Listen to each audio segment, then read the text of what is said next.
So that album got caught up in the red tape. So now we don't have a label. We don't have a budget to push. And in these times, you know, independent wasn't the wave. Yeah. Like you had to have a label. Some sort of money behind you. Something. Right.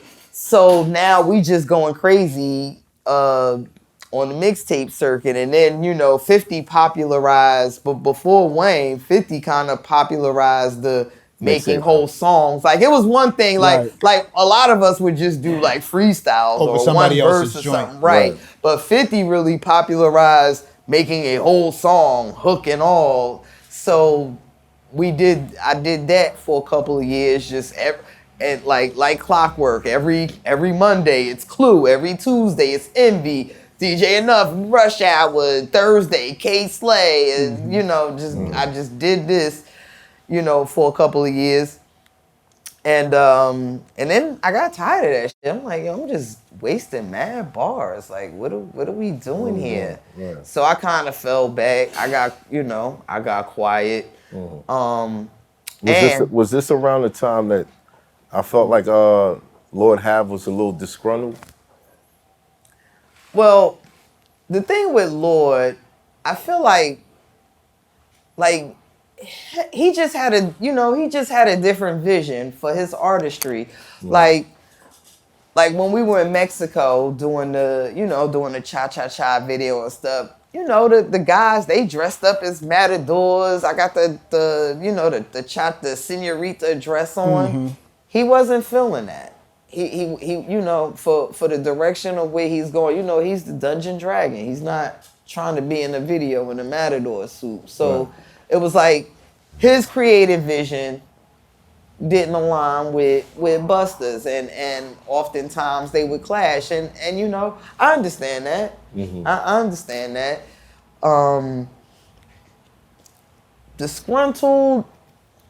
Disgruntled is a harsh word. I never want to call an artist disgruntled because they don't see their vision going the way it should go. What's the perfect word for it? Mad as hell.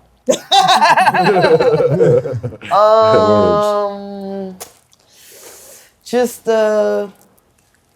taken aback. Maybe. Taken aback. Hoodwink, let it stray, run amok. Bamboozled. It's you know. Uncooperative? But are you uncooperative if you have a vision for your artistry and someone else's vision is overshadowing yours? Yes.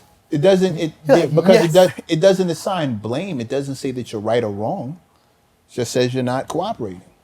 I'm uncooperative with how this is going. How about unagreeable? Because uncooperative can have like a negative connotation. All we're really discussing is creative differences at the end of the day. Creative differences. See, that's like I would say that's the best way to put it. Differences. That's what we're discussing. I feel like in those type of situations, I feel like the artist should, like, from the onset, let the person know what it is, like what they're trying to do.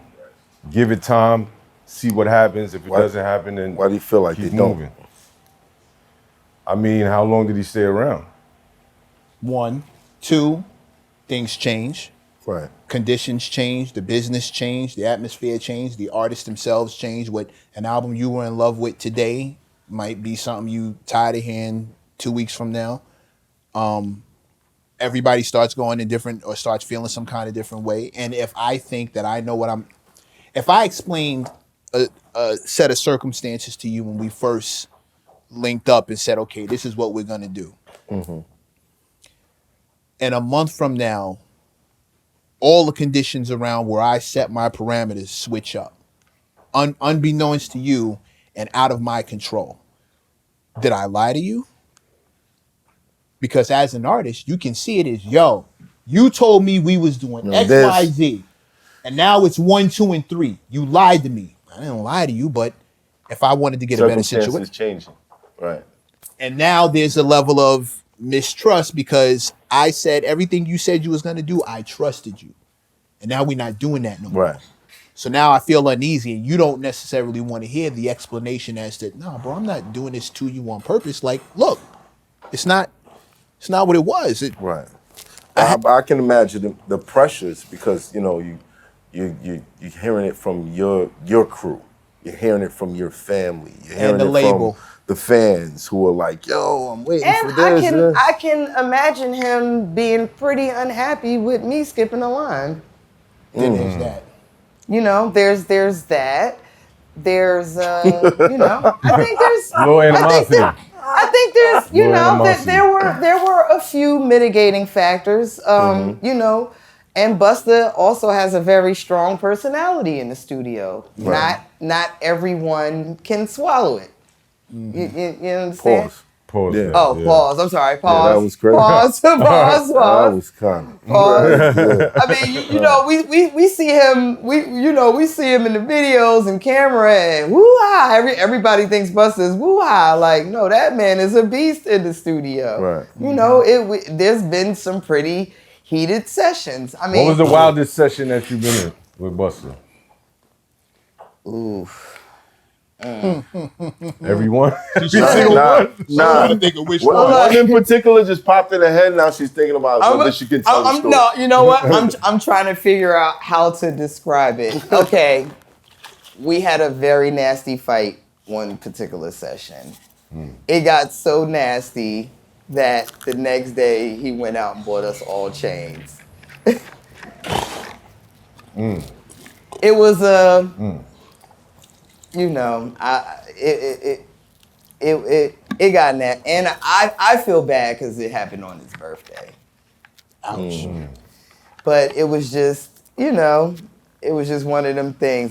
But it got really nasty, and I felt that it got nasty, and we had company outside in the lounge, so everybody in the studio like, Oh shit.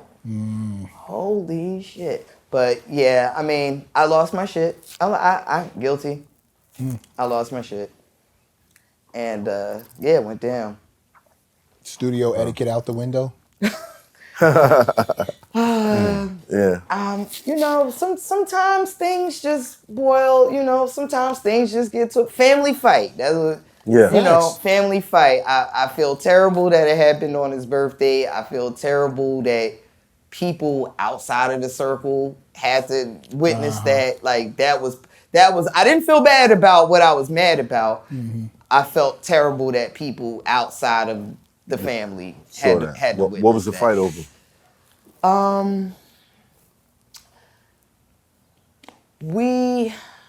I want to say I might have had my daughter in the studio with me. It was one of those sessions that, like, if studio time is, first of all, we had studio 7 days a week.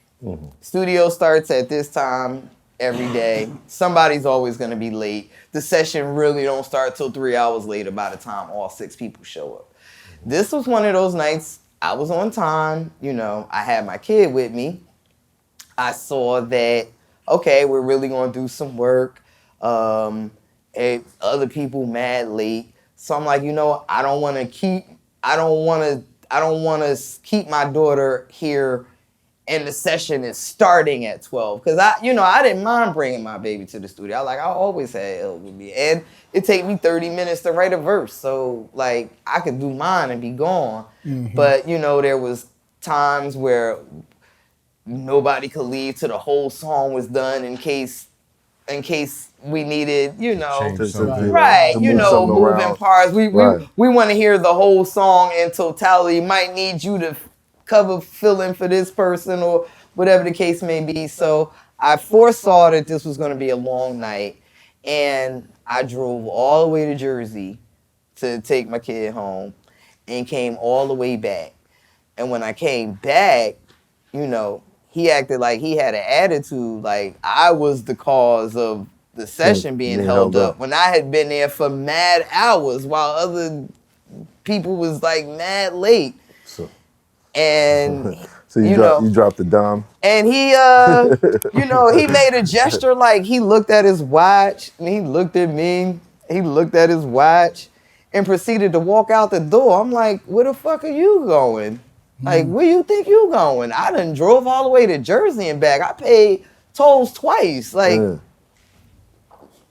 where you going? Right. And yeah, it just got ugly from there.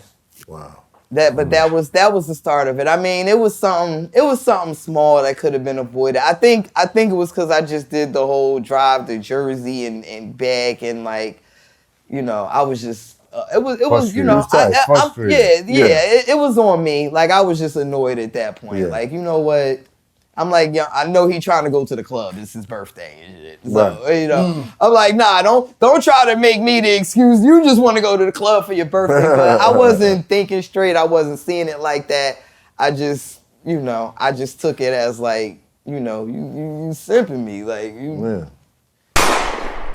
It's hot for trapper turn smack rapper. Only smack rapper that you know is smack rappers. Got bars, I can hang with the backpackers. Trap star, I don't hang with the backpackers. I'm in the hood with the work, you heard. Making fiends leave earth, you heard. Got your baby mama thirst, you heard. Feel the flow, nigga, throw it in reverse. This the wave you need to surf, you heard.